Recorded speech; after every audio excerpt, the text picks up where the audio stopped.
बिस्मिल्लाहिर्रहमानिर्रहीम।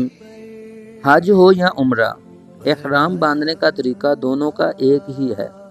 एहराम बांधने से पहले ये चंद एक काम अगर नहीं किए तो ये कर लीजिए। नाखून तराशिए, बगल और नाफ के नीचे के बाल दूर कीजिए, बल्कि पीछे के बाल भी साफ कर लीजिए। मिसवाक कीजिए, वज़ू कीजिए, खूब अच्छी तरह मल के गुस्ल कीजिए।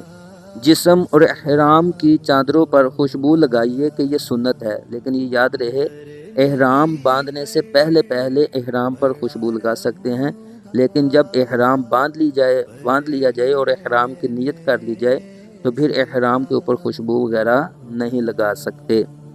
तो एहराम बांधने से पहले ही एहराम पर या जिस्म पर खुशबू लगा लीजिए, ये सुन्नत है। तहमद बांधने के लिए लट्ठा और ओढ़ने के लिए तौलिया हो तो सहूलत रहती है।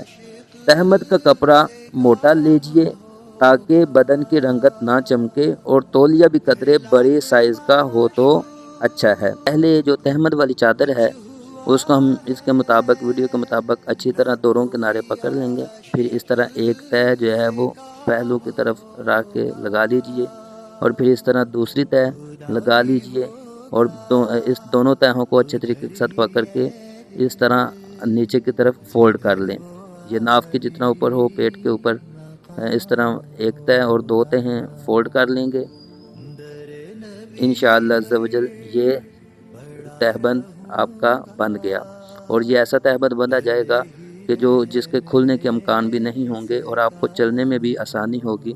आपका ये तहबंद बिल्कुल तैयार हो चुका है।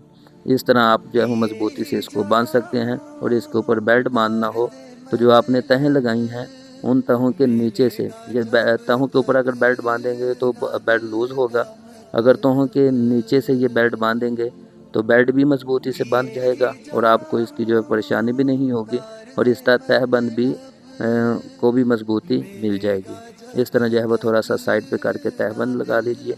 अब जो चादर वाला जो हिस्सा है ये तौलिए का हो तो ये बेहतर होता है, और इस तरह आप ये चादर ऊपर जिस तरह आम चादर लेते हैं, ये याद रखिएगा कि सर पर चादर नहीं लेंगे, ये दोनों कंधों पर इस तरह। और चादर का एक हिस्सा अगर आप तहबंद के नीचे की तरफ उसके साथ अटैच कर लेंगे, ये वीडियो के मुताबिक अभी आपको बताया जाता है। इस तरह ये चादर आप उस तह के अंदर लगा लेंगे तो ये चादर जो बार बार गिर जाती है और उतर जाती है तो ये उतरने का भी मसला हल हो जाएगा। आप चादर को इस तरह इसके अंदर रख दें और दूसरा सिरा जो है ये कंधों के ऊपर रख लेंगे तो ये चादर आपकी ले ली गई और इस तरह आसानी हो जाती है।